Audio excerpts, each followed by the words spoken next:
Every iconic skyscraper, complex infrastructure project या कोई भी मेजर डेवलपमेंट जो आप देखते हैं, it does not just happen by luck, it happens because someone mapped out every single day of his education before a single brick was laid, और वो person होता है द प्लानिंग इंजीनियर। तो अगर आप एक ऐसा कैरियर चाहते हैं जहां आप ट्रांजिशन कर सकें from managing concrete on site to steering a $multi-million project strategies from the executive board room, तो ये रोल आपके लिए गोल्डन टिकट है। In this video I will break down exact step by step road map to go from fresh graduate और science engineer to a highly paid successful planning engineer. जैसे ही आपकी degree या diploma complete हो जाती है तो आपकी प्रोफेशनल जर्नी स्टार्ट हो जाती है।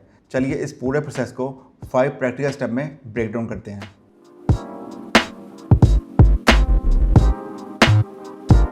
Before you plan any project और मैटर, आपको पता होना चाहिए साइट पे काम कैसे एग्जीक्यूट होता है। That is why this is your very first milestone to work as a site engineer. जैसे ही आपकी डिग्री या डिप्लोमा कंप्लीट हो जाए, you should work as a site engineer. जब आप साइट इंजीनियर काम करते हैं तो आपको सीक्वेंस ऑफ वर्क समझ आता है, यानी कौन सा काम कैसे हो रहा है। अगर मैं आपको मिसाल दूँ रोड कंस्ट्रक्शन की, रोड कंस्ट्रक्शन में सबसे पहले अर्थवर्क किया जाता है, उसके बाद सब ग्रेड होता है, उसके बाद सब बेस होता है, उसके बाद आती है आपकी रोड बेस और असफाल्ट की लेयर। तो ये एक सीक्वेंस है। इसी तरह अगर मैं आपको बिल्डिंग की मिसाल दूँ, बिल्डिंग में सबसे पहले फाउंडेशन होगी, उसके बाद कॉलम्स आएंगे, उसके बाद आपकी वॉल्स आएंगी, उसके बाद आपकी स्लैब आएगी।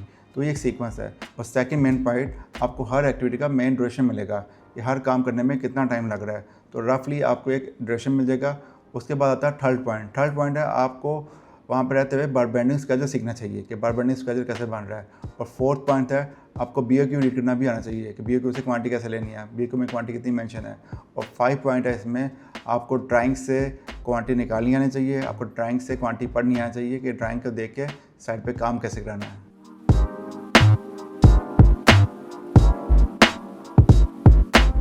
और second step, enhance your computer knowledge. As a site engineer आपको 3 सॉफ्टवेयर आना बहुत ज़रूरी है, MS वर्ड, MS एक्सेल और बेसिक एडोकैड। बट अगर आपको प्लानिंग इंजीनियर बनना है तो आपको 3 सॉफ्टवेयर आना बहुत ज़रूरी है, चाहे आपको इंडिया में काम करना है या पाकिस्तान में काम करना है या UAE में काम करना है। ये 3 सॉफ्टवेयर आना आपको बहुत ज़रूरी है। सबसे पहले advance excel, second MS project, third Primavera P6। Advance excel आपकी मैक्रो रिपोर्टिंग और प्रोजेक्ट ट्रैकिंग में काम आएगा। MS प्रोजेक्ट बेसिकली स्मॉल और मीडियम स्केल प्रोजेक्ट में यूज़ होता है। प्राइमरा P6 मेगा प्रोजेक्ट में यूज़ होता है, जैसे infrastructure projects, high rise building और ऑयल एंड गैस प्रोजेक्ट्स। 2 या 3 साल साइट का एक्सपीरियंस गेन करने के बाद now it's time for step number 3, join a technical office. आप as a site office join कर सकते हैं या आप हेड ऑफिस ज्वाइन करते हैं। साइट ऑफिस में आप एज अ कोस्ट डिपार्टमेंट के साथ अलाइन हो सकते हैं और हेड ऑफिस में आप एज अ QS ज्वाइन कर सकते हैं। QS का प्लानिंग डिपार्टमेंट में बहुत बड़ा रोल होता है। इसके 5 मेजर कोर पॉइंट्स हैं जो मैं आपको बताता हूँ। सबसे पहला होता है quantity take off. As a QS आपको पता होना चाहिए क्वांटिटी कैसे निकाली जाती है, लाइक ब्रिक की क्वांटिटी कैसे निकाली जाती है, स्टील की क्वांटिटी कैसे निकाली जाती है और फिनिशिंग क्वांटिटी कैसे निकाली जाती है। इसके साथ सेकंड पॉइंट होता है प्रोडक्टिविटी। एक मेसन या एक लेबर एक दिन में कितना काम करता है, इसको इसकी प्रोडक्टिविटी या एफिशिएंसी बोलते हैं। तो अगर आपको प्रोडक्टिविटी और क्वांटिटी का पता होगा तो आप बेसलाइन प्रोग्राम में एग्जैक्ट रिसोर्स डाल सकते हैं। और अगर आपको इन चीज़ों का प्रॉपर पता नहीं होगा तो आपका प्रोग्राम एक्यूरेट नहीं बनेगा। और थर्ड पॉइंट है budgeting and costing.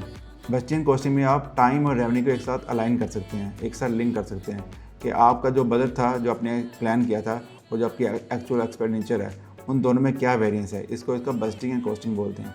Point number 4 is man power. As per your site budget, आपको साइट पे कितनी मैन पावर चाहिए ये आप उसकी प्रोडक्टिविटी से तय कर सकते हैं। अगर आपको प्रोडक्टिविटी का पता होगा तो स्पेसिफिक माइलस्टोन को अचीव करने के लिए आप उतनी मैन पावर वहाँ पर डिप्लॉय कर सकते हैं। Point number 5 is material management. आपके बेसलाइन स्केड्यूल में मटेरियल की पूरी लिस्ट होती है।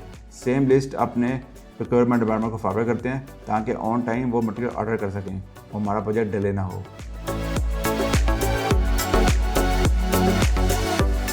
After completing first 3 steps, now it's time for step number 4, join as a junior planning engineer.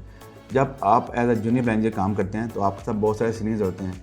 वो बेसलाइन प्रोग्राम को स्क्रैच से कैसे डेवलप करते हैं, मंथली कैश फ्लो कैसे बनाते हैं, एस कर्व कैसे बनाते हैं और प्रोग्राम में रिसोर्स कैसे असाइन करते हैं, ये सब आपको सीखने को मिलेगा। इसके साथ साथ वो EOT, क्लेम्स और लेटर को कैसे डिफेंड करते हैं, ये सब भी आपको सीखने को मिलेगा।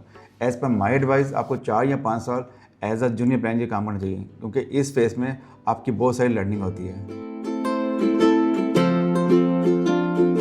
Step number 5 is elevate your mindset. एक टेक्निकल इंजीनियर से एक मैनेजर बनना, क्योंकि प्लानिंग अल्टीमेटली एक मैनेजमेंट प्रोफाइल है, इसलिए आपको मैनेजमेंट फ्रेमवर्क की समझ होनी चाहिए। जैसे ही आपका थोड़ा एक्सपीरियंस गेन हो जाए, आपको PMP करनी चाहिए। ये सर्टिफिकेशन लेने से आपका थ्योरेटिकल नॉलेज बहुत स्ट्रांग हो जाएगा और आप एक बेटर रोल के लिए अप्लाई कर सकते हैं।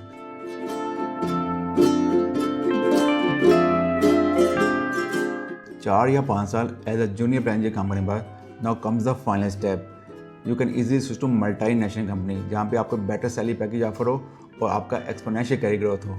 और हमेशा याद रखें, in the field of project control learning is continuous.